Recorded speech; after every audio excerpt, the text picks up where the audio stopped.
बिस्मिल्लाहिर्रहमानिर्रहीम। Welcome to lecture number 10 of operating systems. आज हम देखेंगे input output and error redirection in Unix और फीफोस को देखेंगे, जिस नेम्ड पाइप्स को जो यूनिक्स के अंदर हमारे पास होती है, और उसका एक सैम्पल प्रोग्राम देखेंगे। तो बेसिकली ये हमने देखा था पहले कि हमारे पास जब इंटर प्रोसेस कम्युनिकेशन हो रही होती है या कोई भी प्रोसेस रन हो रहे होते हैं, तो जो प्रोसेस होता है जिस टर्मिनल में वो रन होता है उसके साथ 3 स्टैंडर्ड फाइल्स अटैच हो जाती हैं: standard input, standard output and standard error. जो स्टैंडर्ड इनपुट है वो कीबोर्ड से इनपुट ले रही होती है, स्टैंडर्ड आउटपुट और स्टैंडर्ड एरर हमें डिस्प्ले स्क्रीन पर आउटपुट कर रही होती है। तो ऐसा भी हो सकता है मैं इनपुट कीबोर्ड से ना लेना चाहूँ, किसी फाइल से लेना चाहूँ, या मैं अपना आउटपुट या एरर जो है वो किसी फाइल में स्टोर करना चाहूँ, स्क्रीन पर डिस्प्ले ना करना चाहूँ। तो ये जो मैं अपनी डिफ़ॉल्ट फाइल्स को डिटैच कर देता हूँ from standard input, standard output और स्टैंडर्ड एरर से, और कोई और फाइल्स इनके साथ अटैच कर देता हूँ, this process is called redirection. और इस सेक्शन में हम देखेंगे कि क्या सिंटेक्स होता है, क्या सिमेंटिक्स होता है, क्या एग्जांपल्स होती हैं इनपुट आउटपुट की और एरर रीडायरेक्शन की। तो सबसे पहले हम देखते हैं इनपुट रीडायरेक्शन हम कैसे करते हैं। तो हमारे पास स्टैंडर्ड इनपुट फाइल थी जो कि कीबोर्ड से इनपुट ले रही थी। तो हमने क्या किया, ये एक जो लेस देन का साइन है ये हमने यूज़ किया, ठीक है। तो हमारी जो भी कमांड थी उसके साथ हमने जब ये साइन यूज़ किया और इनपुट फाइल यूज़ की, तो ये सिंटेक्स है बेसिकली कि ये क्या करेगा, इनपुट फाइल से अपना इनपुट लेगा बजाय कीबोर्ड से लेने के, ठीक है। और साथ हम इसके ज़ीरो भी लिख सकते हैं। तो सॉरी, तो जब ये हमारा कमांड सिंटेक्स होगा तो कीबोर्ड डिटैच हो जाएगा स्टैंड इनपुट से कमांड की, और इनपुट फाइल अटैच हो जाएगी इसके साथ, ठीक है। कमांड जो है वो इनपुट फाइल से रीड करेगी, कीबोर्ड से रीड नहीं करेगी। और जो ज़ीरो वाला जो साइन साथ में लगाया है, जो नंबर साथ में लगाया है हमने इस ऑपरेटर के, ये सी और टीसी सेल में इस्तेमाल नहीं होता, ये दूसरे शेल्स के लिए है। तो ये डिफरेंट शेल्स की डिफरेंट सिंटेक्स हैं। तो आप इन दोनों में से कोई भी आप लिखें, जो आपका जनरल शेल होता है उसके अंदर, तो ये दोनों ठीक चल जाएंगी। तो जो पहले वाली कमांड है बेसिकली लिनक्स का बेसिक जो शेल होता है उसमें हम ये यूज़ कर रहे होते हैं। तो यहाँ पर अब एक एग्जांपल है जहाँ पे एक कैट कमांड है, जो जिसके अंदर हमने फून्स फाइल से इनपुट ले ली, ठीक है। फिर हमारी जो ग्रेप नोमान है, यानी जो हमने ग्रेप का फंक्शन रन करना था, ऐसी लाइंस ढूंढनी थी जिनमें नोमान हो, वो हमने फ़ोन से उसका इनपुट ले लिया कि अब आप फ़ोन फाइल के अंदर ऐसी फाइल सर्च करो जो नोमान। अब यहाँ पे जो आउटपुट है वो स्क्रीन पे डिस्प्ले हो जाएगा। अब हम आउटपुट को भी चेंज कर सकते हैं कि हम आउटपुट स्क्रीन पे डिस्प्ले ना करें। अब आउटपुट के लिए क्या करना पड़ता है कि ग्रेटर देन का साइन यूज़ करना पड़ता है, यानी जो साइन का ये वाली चीज़ है ना, नोक है, ये डायरेक्शन बता रही होती है। इनपुट हमारी जा रही होती है इस तरफ और आउटपुट हमारी जा रही होती है इस तरफ, ठीक है। तो अब कमांड हम यहाँ पे लिखेंगे, जो भी कमांड है, जैसे ये ग्रेप वाली कमांड थी, ठीक है, इसका आउटपुट हम एक आउटपुट फाइल में स्टोर कर सकते हैं बजाय इसके कि डिस्प्ले स्क्रीन पे आए। तो इस कमांड से डिस्प्ले स्क्रीन डिटैच हो जाएगी और एक आउटपुट फाइल अटैच हो जाएगी स्टैंडर्ड आउटपुट के साथ। कमांड जो है वो आउटपुट भेज देगी आउटपुट फाइल के अंदर, डिस्प्ले स्क्रीन पर वो नहीं भेजेगी। अच्छा, अब वन और साथ में जो हम ये ऑपरेटर यूज़ करते हैं, तो ये सी और टी सी शेल में इस्तेमाल नहीं होता, दूसरे शेल्स के लिए है। वही जो ज़ीरो वाली बात थी वो यहाँ पर है। अब यहाँ पे एक एग्जांपल है, जिस एग्जांपल को अगर हम देखें तो हमारे पास कैट फोन्स, यानी कैट जो हमारे पास इनपुट थी, ठीक है, वो हमने ली फ़ोन से। यानी जो हमारी इनपुट थी वो हमने रीड की और फ़ोन्स फाइल के अंदर स्टोर कर दी, ठीक है। फिर हमारे पास हमने यूज़ किया ग्रैप अली फ़ोन्स, और इसकी जो हमारे पास आउटपुट थी वो हमने अली डॉट फ़ोन्स के अंदर स्टोर कर दी विद दिस ऑपरेटर। अब हमारे पास एरर जो है हमारा, वो हम कहाँ स्टोर करेंगे, वो हम foo डॉट लॉग में स्टोर करेंगे। क्या किया हमने, फाइंड का कीवर्ड यूज़ किया कि फाइंड करो हमारे पास ये वर्ड foo। इस foo को सर्च करेगा जब, तो foo हमें नहीं मिलेगा इस हमारी इस आउटपुट फाइल के अंदर। तो ये एरर एक जनरेट करेगा, जो एरर foo डॉट लॉग में सेव हो जाएगा। तो इस तरह से हम अपना एरर मैसेज जो है उसकी आउटपुट डायरेक्शन भी चेंज कर सकते हैं। अच्छा, अब यहाँ पे देखें एरर रीडायरेक्शन जो है उसमें यही हो रहा है कि जो भी हमारा यहाँ पे कमांड हमने दी, अगर वो कमांड हमारी ठीक नहीं है, वो एरर जनरेट कर रही है, तो हम आउटपुट का सिंबल लगा के एरर फाइल का नाम यहाँ पे लिख देते हैं, जो हम ऑलरेडी यहाँ पे लॉग लिख चुके हैं। अब यहाँ से इससे क्या होता है कि डिस्प्ले स्क्रीन डिटैच हो जाती है स्टैंडर्ड एरर से, और एरर फाइल अटैच हो जाती है। Error message are sent to the error file and not the display screen. और इस अंदर टी सी शेल वाली वही बात आ गई कि 2 वाला जो साथ में नंबर लिखेंगे वो इन शेल्स के लिए नहीं होगा। अब फॉलोइंग एग्जांपल है कि हमारे पास जो फर्स्ट कमांड फाइंड है ये मैसेज भेजती थी डिस्प्ले स्क्रीन को, लेकिन अब ये एरर फाइल को भेज रही है। और जो सेकंड फाइंड की कमांड है ये एरर मैसेज भेज रही है डेव नल फाइल को, ठीक है। तो ls command send its error message to the error dot log file not to the display screen.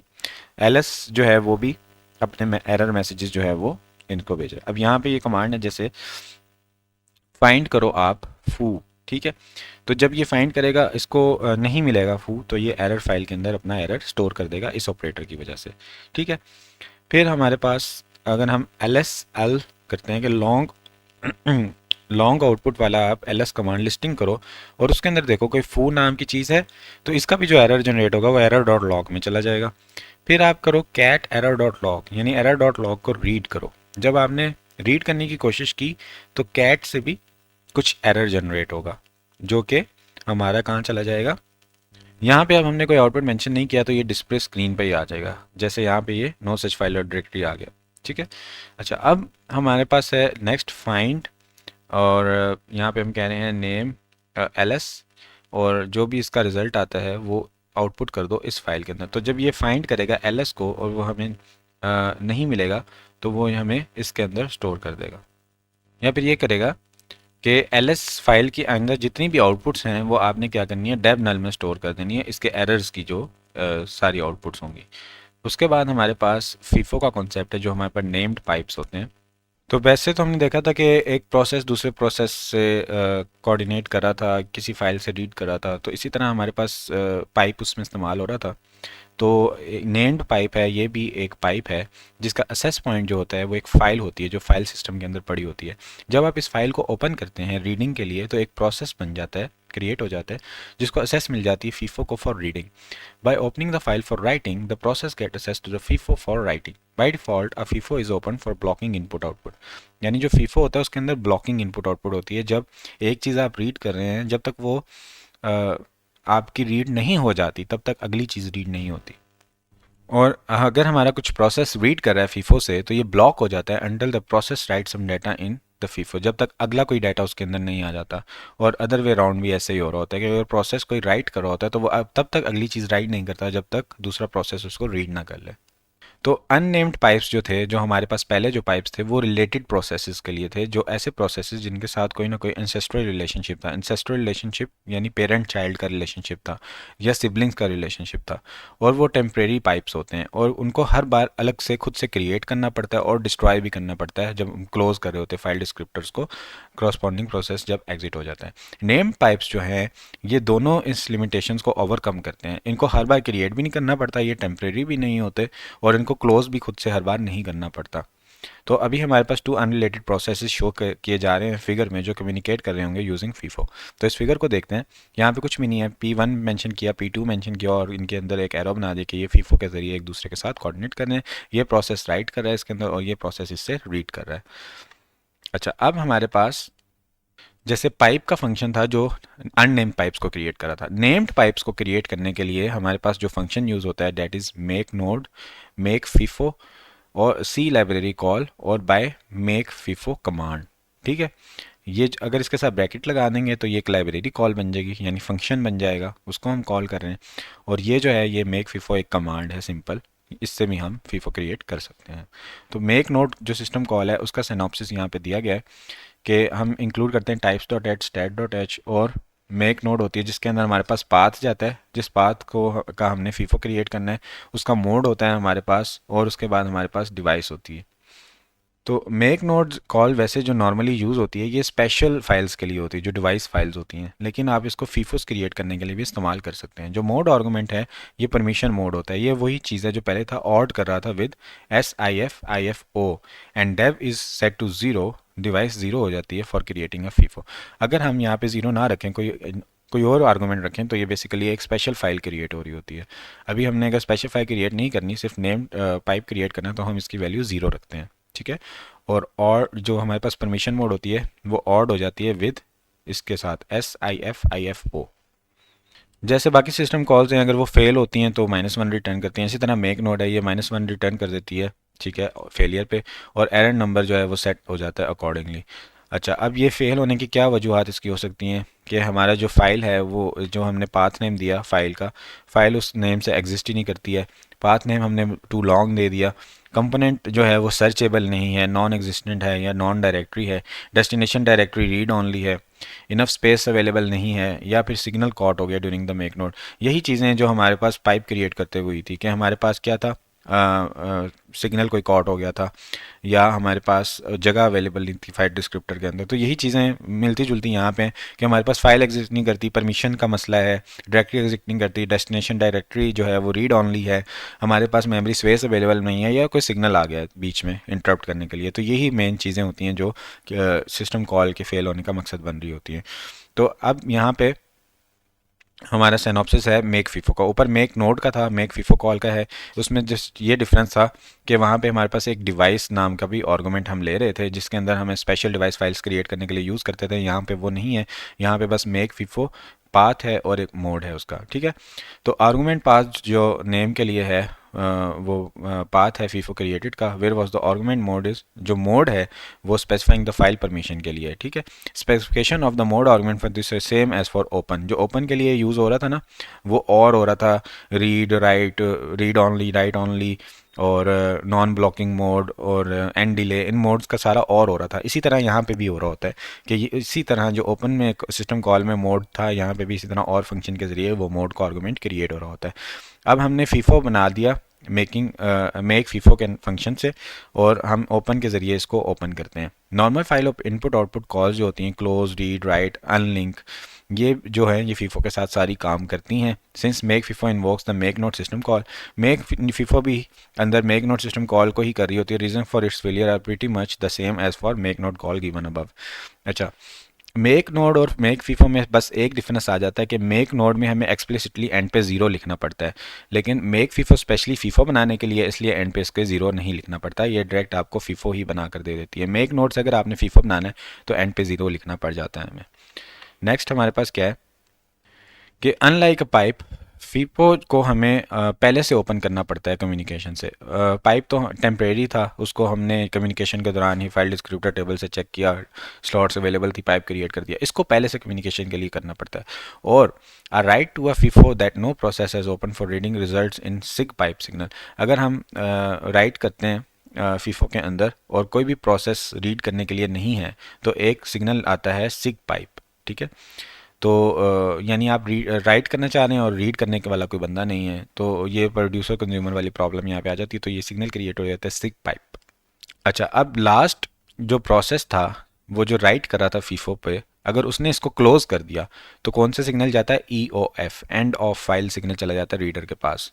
Multiple process जो हैं वो फीफो को यूज़ कर सकते हैं और अटोमिक राइट्स कर रहे होते हैं to prevent interleaving of multiple write. Atomic write यानी छोटे छोटे हिस्सों में लिख रहे होते हैं ताकि इंटरलीविंग ना हो एक दूसरे के साथ।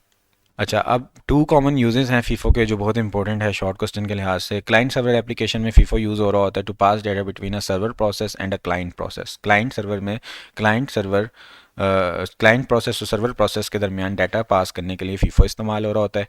और शेल कमांड से यूज़ हो रहा है to pass data from one shell pipeline to another without creating temporary files. हम टेम्परेरी फाइल्स क्रिएट किए बगैर जब हम ट्रांसफ़र कर रहे होते हैं एक शेल पाइपलाइन से दूसरे शेल पाइपलाइन में डाटा, तो हम फीफो का इस्तेमाल करते हैं। यानी फीफो बेसिकली डाटा ट्रांसफ़र के लिए है, क्लाइंट सर्वर में भी डाटा ट्रांसफ़र के लिए इस्तेमाल हो रहा होता है, और one shell pipeline to another shell pipeline के लिए भी यूज़ हो रहा होता है without creating the temporary files. Client server software design जो है वो किस लिए होता है कि क्लाइंट कोई रिक्वेस्ट सेंड करते हैं सर्वर से और सर्वर उसका रिप्लाई भेजते हैं, तो हमारे पास क्या होता है कि ऑटोमेटिकली जब क्लाइंट सर्वर सॉफ्टवेयर डिज़ाइन होता है किसी मशीन के ऊपर, तो सर्वर प्रोसेस जो है एक वेल नोन फीफो बना देता है। पता होता है कि क्लाइंट सर्वर का फीफो है। क्लाइंट कम्युनिकेट करता है, सेंड करता है अपनी रिक्वेस्ट को server process via well known FIFO, और सर्वर जो है वो अपना रिस्पॉन्स भेजता है client via the client specific FIFO. जो हमारा ईच क्लाइंट होता है वो क्रिएट कर रहा होता है और इन्फॉर्म कर होता है सर्वर प्रोसेस को अब अपने फीफो के बारे में कि मेरा ये क्लाइंट स्पेसिफिक फीफो है, ठीक है। तो ये बहुत इंपॉर्टेंट ऑब्जेक्टिव है कि हमारा जो क्लाइंट है वो जब सर्वर को कोई डाटा भेज रहा होता है तो वो वेल नोन फीफो के ज़रिए भेज रहा होता है, लेकिन सर्वर जब रिप्लाई भेजता है क्लाइंट को तो वो क्लाइंट स्पेसिफिक फीफो के ज़रिए भेज रहा होता है। तो यहाँ पे फिगर से जैसे हम देख सकते हैं कि हमारे पास क्लाइंट वन है वो भी हमारे पास जो डाटा भेज रहा है वो वाइल बाउंड फीफो के ज़रिए भेज रहा है, क्लाइंट के भी इसके ज़रिए ही भेज रहा है, और यहाँ पे रीड रिक्वेस्ट आ रही है। अब सर्वर जो है वो हर क्लाइंट के हिसाब से रिप्लाई भेज रहा है। इसका रिप्लाई इधर आ रहा है क्लाइंट स्पेसिफिक फीफो के लिए, इसका स्पेसिफिक रिप्लाई इस क्लाइंट स्पेसिफिक फीफो के ज़रिए इस क्लाइंट के पास आ रहा है, और ये अब जो भी इसका रिस्पॉन्स है, रिप्लाई है, उसको रीड कर रहा है ये वाला क्लाइंट और ये वाला क्लाइंट भी। तो ये इसी वजह से क्लाइंट स्पेसिफिक होता है कि सर्वर को तो बहुत ज़्यादा क्लाइंट ने रिक्वेस्ट भेजनी है, तो वो तो वेल नोन फीफो के ज़रिए जाती रहती हैं, लेकिन जब रिस्पॉन्स आना है वो हर क्लाइंट का अलग रिस्पॉन्स है, तो उसके लिए हमें क्लाइंट स्पेसिफिक फीफो क्रिएट करना पड़ रहा होता है। तो कमांड लाइन में तो हमें क्या क्या ब्रैकेट का इस्तेमाल नहीं करना, हमने कमांड देनी है मेक फीफो। ये कमांड हम देंगे तो हमारा फीफो क्रिएट हो जाएगा, जिसका सिमेंटिक्स अब देखते हैं कि प्रोग्राम 1 जो है वो अपना इनपुट रीड कर रहा है इन फाइल से, और प्रोग्राम जो आउटपुट है प्रोग्राम 1 का वो सेंड हो रहा है प्रोग्राम 2 और प्रोग्राम 3 को। तो यहाँ पे हम देखते हैं कि हमारे पास एक फीफो क्रिएट हो रहा है, ठीक है, जो कि फीफो 1 मेक फीफो कमांड की फीफो वन क्रिएट हो गया, ठीक है। अब हमने लिखा प्रोग्राम 3 आपने इनपुट लेनी है फीफो 1 से, एंड का मतलब है वेट करो, ठीक है, जब इसके अंदर कोई चीज़ आएगी ना तब आपने लेनी, यानी ये एक ब्लॉकिंग इनपुट हमने बना दी, ठीक है। अब हम क्या कर रहे हैं, प्रोग्राम 1 आप इनपुट लो कहाँ से, इन फाइल से, फिर आप क्या करो, ची फीफो वन में वो भेजो, ठीक है। फीफो 1 आप क्या करो, वो प्रोग्राम 2 को भेज दो। अब जहाँ फीफो 1 पे ये आएगी ना, टी का मतलब है कि अब आपने ना इसको दो जगह भेजना है, ठीक है।